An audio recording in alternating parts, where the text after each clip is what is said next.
Spirituality can help people dealing with a chronic illness like multiple sclerosis find meaning and purpose in life. Welcome to Ask an MS Expert. I'm John Strum, your moderator, and also the host of the Real Talk MS podcast. Each week, Real Talk MS reaches thousands of people in more than 100 countries around the world with the news that people affected by MS need to know. My wife, Jean, lived with progressive MS for 23 years. So I've had a front row seat experiencing all the ways that MS can impact a family. Today, I'll be asking our expert the questions you want answered. Please feel free to post your comments and questions on Facebook, YouTube, or Twitch. MS Navigators will be online throughout today's live program, answering those questions and connecting you to resources. Spirituality can play a meaningful role in helping people cope with life's challenges, like living with multiple sclerosis. Research shows it can benefit mental health and overall wellness. Joining us today to discuss the positive effects that spirituality can have on the mind and body is Dr. Mana Ali Carter. Dr. Ali Carter is a rehabilitation psychologist at MedStar National Rehabilitation Hospital in Washington, D.C., providing psychological assessment and psychotherapy to help people cope with disabilities and improve their quality of life. Welcome, Dr. Ali Carter. Thanks for being with us today. Thank you for that introduction. I think a good place to start is with a definition. Can you tell us what spirituality is? Sure. Spirituality includes things that give you energy, a sense of meaning, a sense of purpose. Um, these things can be practices, activities, or connections. It sounds a bit ambiguous, and I think that that is rightfully so because people express spirituality in different ways. It means different things to different people. People experience in different ways. I always like to say that people have to define spirituality for them by them. I think for a lot of people, when they hear the word spirituality, they might think of religion. Is there a Mhm. difference between spirituality and religion, or is there some overlap there? Yeah, I think that's a great question and a observation that I also experience too when I work with different people. So they are conceptualized differently and they can be interrelated. So religious beliefs can be connected to spirituality, but we think about spirituality as a journey. We think about it as a process, a sense of connectedness with something outside of yourself. And it can or cannot be tied to your religion. To your religion. Your religion is like a map, it's a code of conduct that includes traditions, doctrines, practices. For example, a religious activity could be praying, going to church. It could be fasting, where spirituality doesn't necessarily require any specified activity, but they can be related, but not the same thing. I heard you mention a moment ago that different people can experience spirituality differently. What are Mhm. some ways that people do experience spirituality? Sure. This is not going to be a comprehensive list because, again, like I mentioned earlier, people should be defining spirituality for them by them. But this can include religion, right? This could include nature. This could include art, meditation, yoga, but anything that gives someone a sense of meaning and purpose. Well, you just rattled off a few things that I want to circle back to in a few minutes. Sure. But I'm curious if we can drill down a little bit. How does or how can spirituality influence our mental health and emotional well being? Yeah, that's a great question. So, spirituality is a protective factor. That means that people who endorse more spirituality tend to also endorse less depressive symptoms, less anxiety, less distress, a better sense of resilience, more hope. So, it can be a buffer. I always say these things are interrelated. There's a fancy theoretical framework that's a mouthful. It's called the biopsychosocial model. And this came out years ago by a scholar named George Engel, and he suggested, if you're looking at one of these things in isolation, you're not going to get a holistic view of someone. That someone's biology, so their medical conditions, their genetic predispositions, someone's psychological factors, their level of stress, sadness, anxiety, someone's social factors, their community, their family, uh, their socioeconomic status, and someone's spirituality cannot be separated. If we want to understand how someone is functioning, we have to understand that each of those sort of categories, the bio, psycho, social, spiritual category, are interrelated and interact on different levels. So if and in any direction. So if you are experiencing positive mental health, we might see that your spirituality is contributing to that. And if your spirituality, your mental health is positive, that could buffer against um, negative health effects like a MS exacerbation, since we know that stress is related to a biological, condition there. So it can be very complex, but I think the takeaway there is that all of these things are related and spirituality can be a buffer. I think I see that because we people, we actually operate on all those levels, on Yeah. all of those domains that you just mentioned. So it makes hmm sense. I'm hmm wondering, what does the research show about how spirituality can impact people who are living with MS?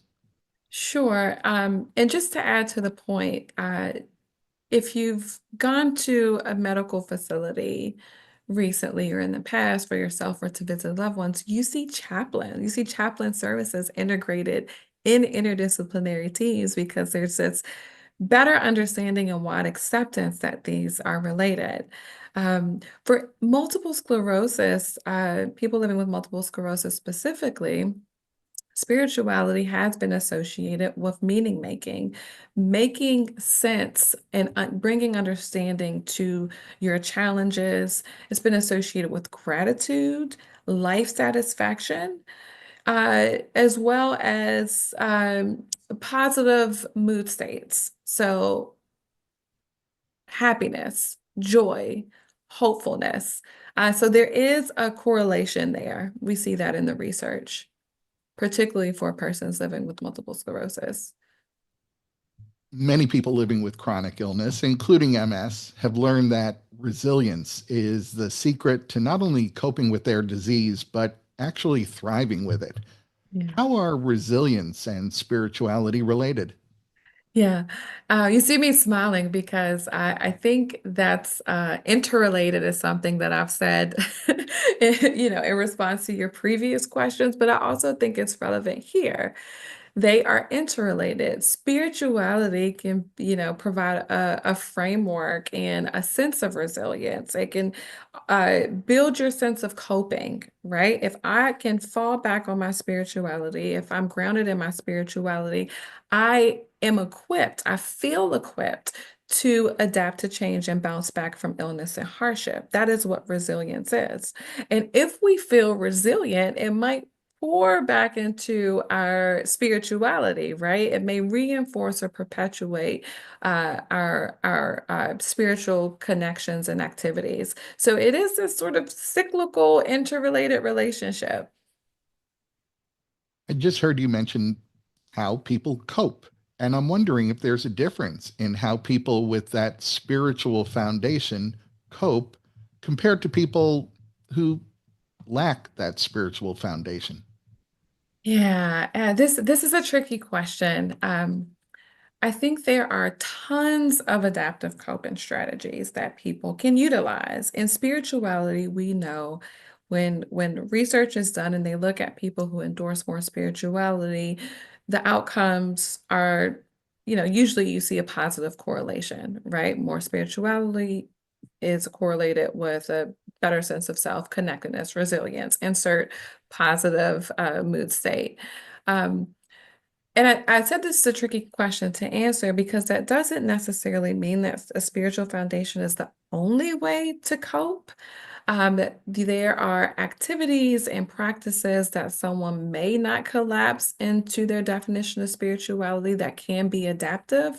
Obviously, we know that there are maladaptive coping strategies, right? So, drug use is an example of one, right? Emotional eating is an example of one. These can have negative ramifications and consequences for our health for our health. But I will say that we know it's protective. We know that it's a positive coping strategy. But I think that, the jury's still out on whether it's better than other adaptive coping strategies that might not be spiritual or considered spiritual by that person, like humor, right? Or cooking, or social support.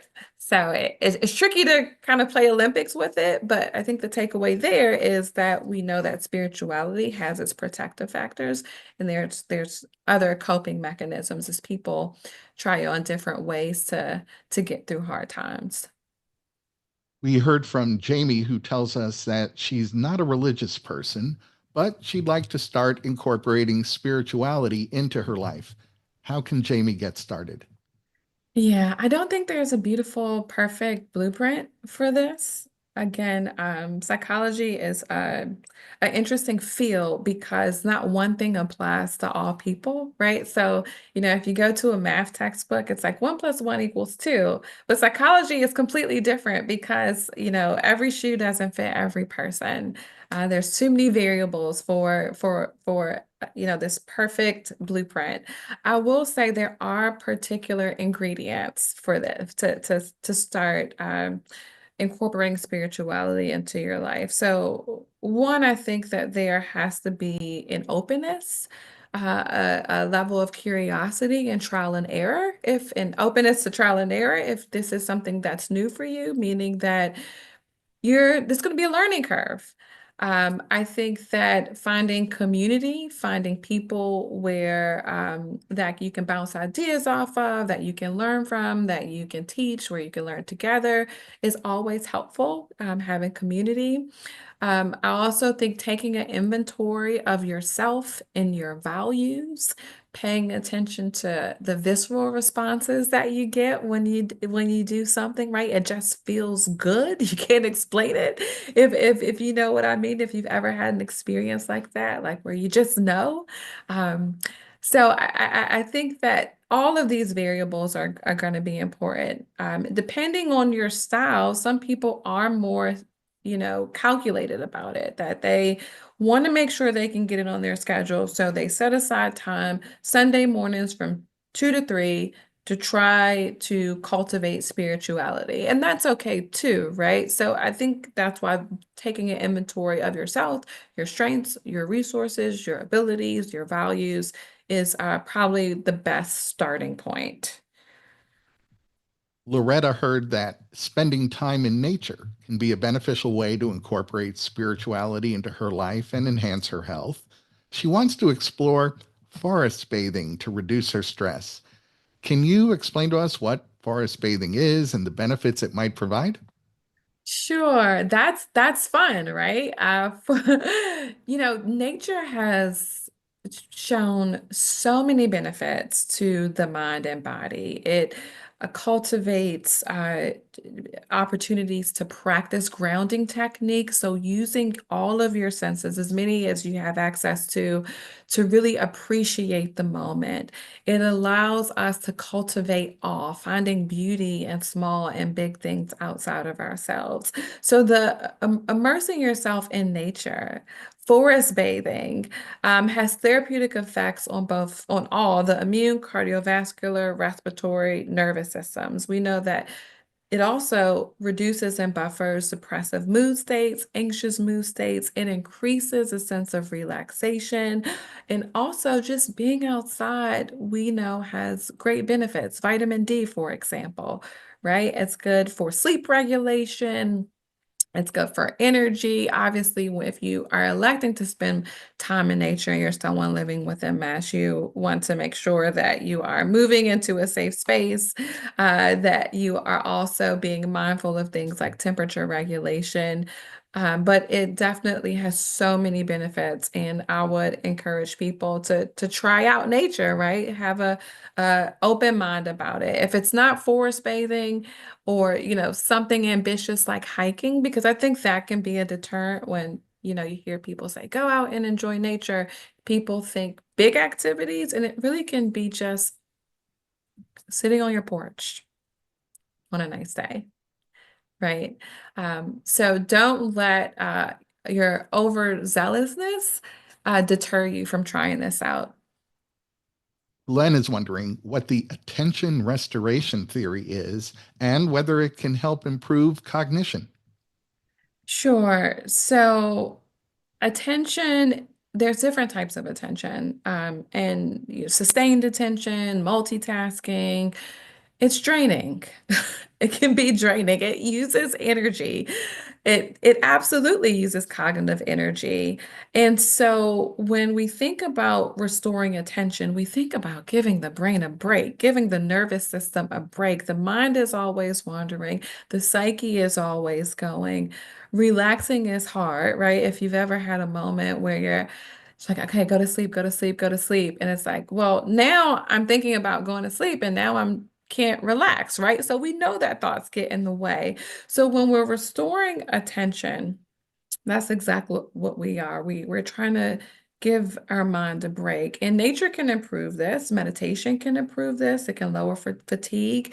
We can direct our attention into something that's more pleasurable and relaxing versus dividing it. I like to use the term, we have too much on our brain real estate.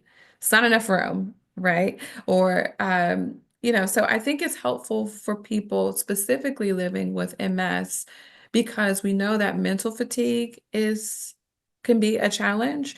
We know that there are cognitive challenges that might be associated with the condition. So it's a way to rest and restore, right? If you think about a gas tank or a bank account, right? Anything that can get depleted from use, your car is going to stop if you don't fill it up. Your bank account eventually is, the ATM is going to start giving you money.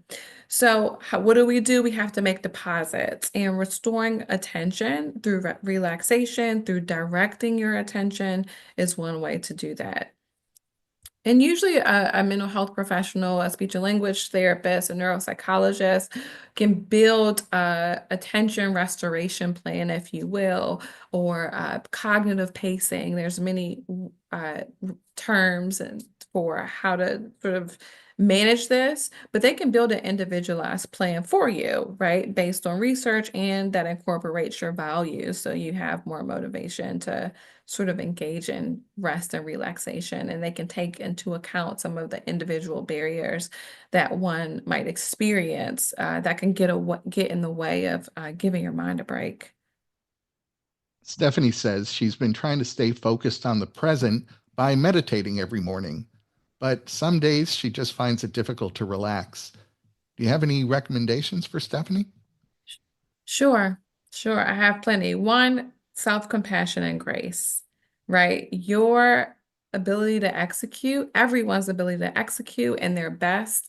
This is not a stagnant concept, right? Our best looks different every day, but it's still our best, right? So a day that you go to meditate in the morning, maybe you're in pain, maybe you didn't sleep well that night, your best is going to look different from a day when you're not in pain and you had a good night's sleep, right?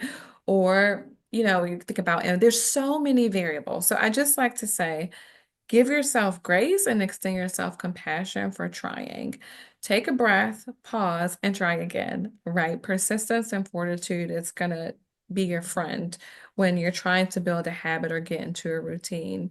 Meditating is hard, particularly for people who are just trying it to quiet your mind, direct your attention can be quite difficult. So I always encourage people to start off with a guide, whether that's an audio on YouTube, whether that's an app like Headway or Calm, um, to guide you. So if your attention sort of shifts, you have this guide and this prompt to redirect you, like, oh, okay, yeah, I'm supposed to be counting now, right? Because we can expect fluctuations in attention or other barriers. But having a guide, whether it's a real person or audio, is helpful.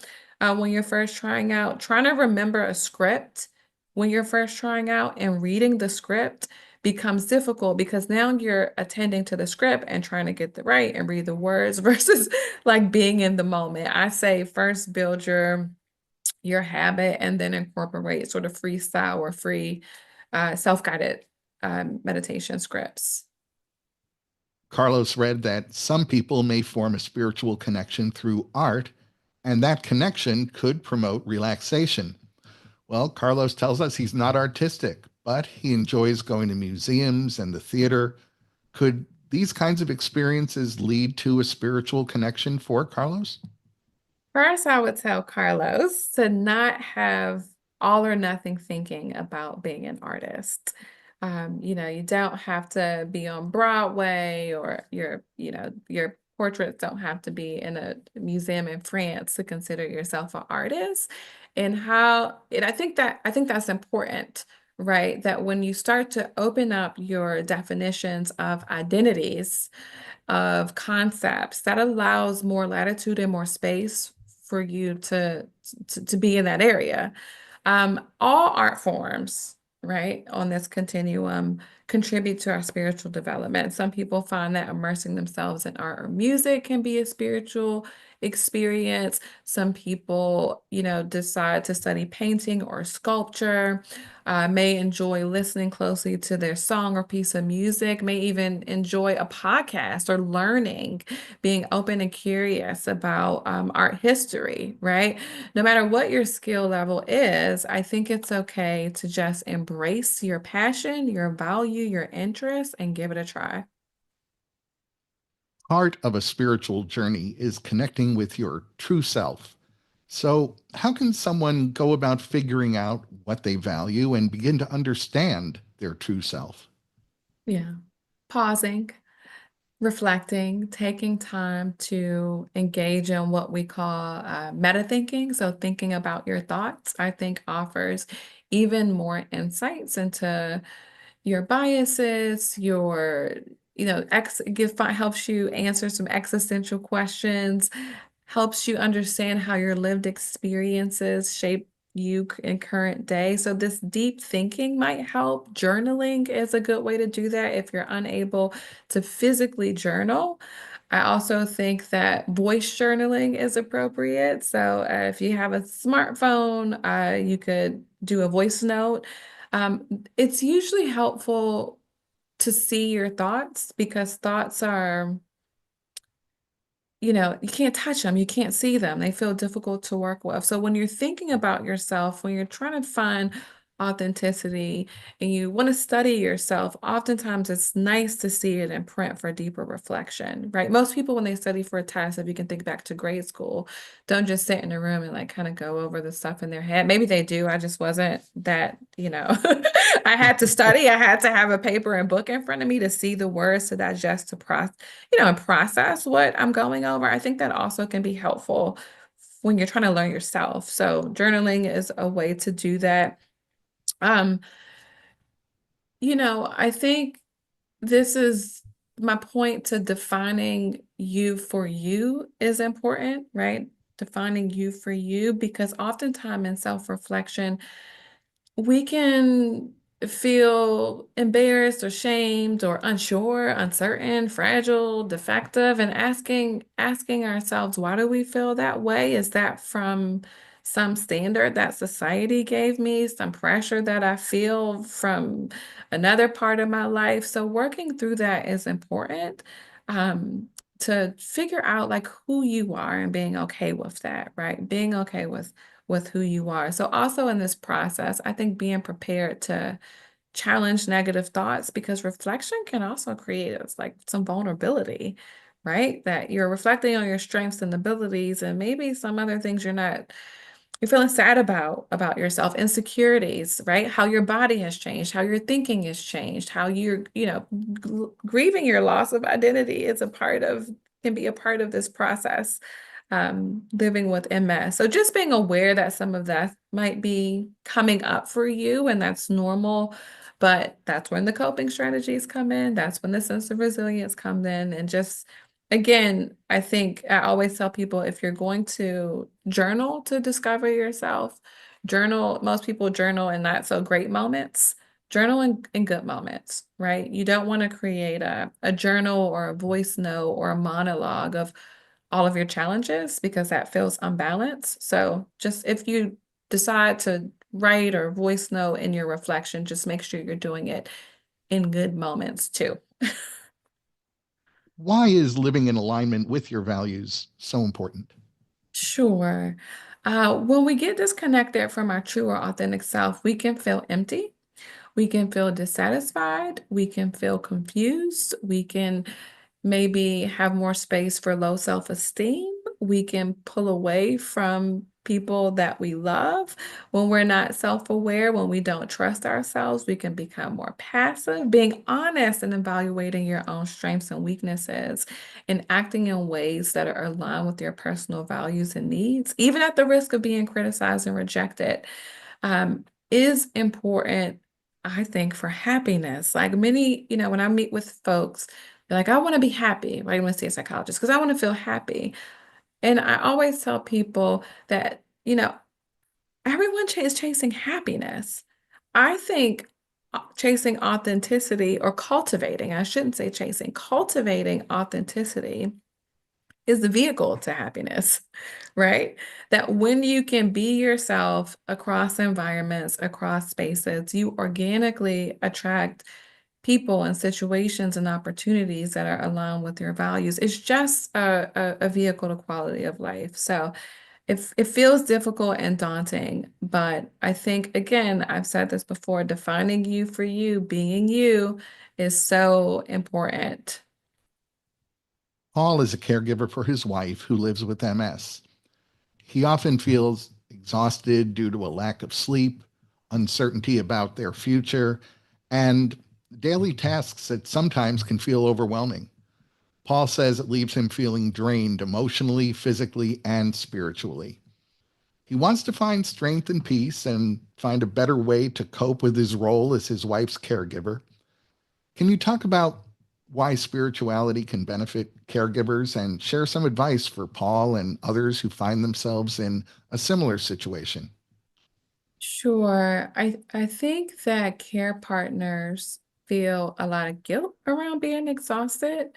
And so one, I want to normalize not the guilt, but the exhaustion, right? When that's normalized, it takes the manufactured emotion of guilt away. So it's okay to be tired. In fact, it's great that you have awareness that you're tired because now you can implement a coping skill. So earlier we talked about for people living with that spirituality, it's correlated and predictive of positive adjustment. It helps with a sense of mastery and identity formation and meaning making and hope and all the good stuff. But there's been research for caregivers as well. And it also has linked religious and spiritual beliefs with meaning making, right? Finding purpose in your role as a care partner. It's been related to life satisfaction. It's been related to better marital status. Also, meaning making, right? So, meaning making, I'm saying that casually, but some people ask why. We never know the answer. We're never going to find an answer to why. Instead, meaning making helps us create a narrative that brings us hope and purpose in the experience that we're having, right? I don't know why I am a care partner. I don't know what, if we're talking about spirituality, someone might ask, I don't know why God made me a care partner. What does this mean?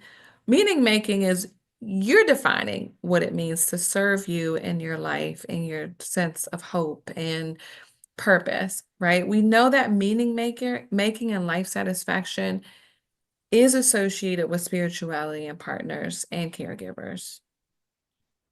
Well, I want to thank you for sharing some important insights about the benefits of spirituality for people who are affected by MS. And I'm going to ask you, what would you say is the top takeaway that you'd like our viewers to remember and to use? Sure. Well, if you're here in this moment, right, I think it's important to know that you are resilient. right? Oftentimes people feel that the presence of challenge, the presence of anxiety, the presence of sadness, these are indicators that maybe your spirituality is wavering or your resilience is wavering. And that's simply not true. That resilience and spirituality and hope can also exist in the same space as fear and sadness, that these aren't mutually exclusive. And I would just encourage people to look at this balance, right? That if you're here in this moment, you're resilient, and that's in spite of challenges that you may be experiencing. Well, I want to thank you for being with us today, Dr. Ali Carter. Thank you so much for having me. Today's program survey has now been posted in the chat for your feedback. Please take a minute and complete it and help us create programs that have topics with you in mind. Please be sure to visit the Society's website for information and resources on MS, connection opportunities, and ways for you to get involved. You can also connect with an MS navigator to receive personalized support by phone, email, or through the Society's website by chat. A recording of today's program will be posted on the MS Society's website at nationalmssociety.org/msexpert, as well as on Facebook and YouTube. Finally, I'll invite you to join me each week on the Real Talk MS podcast, where we continue the conversation that we start here. You can find Real Talk MS on Apple Podcasts, Spotify, Amazon Music, or wherever you find your favorite podcasts. Thanks for joining us for Ask an MS Expert. We'll see you next week.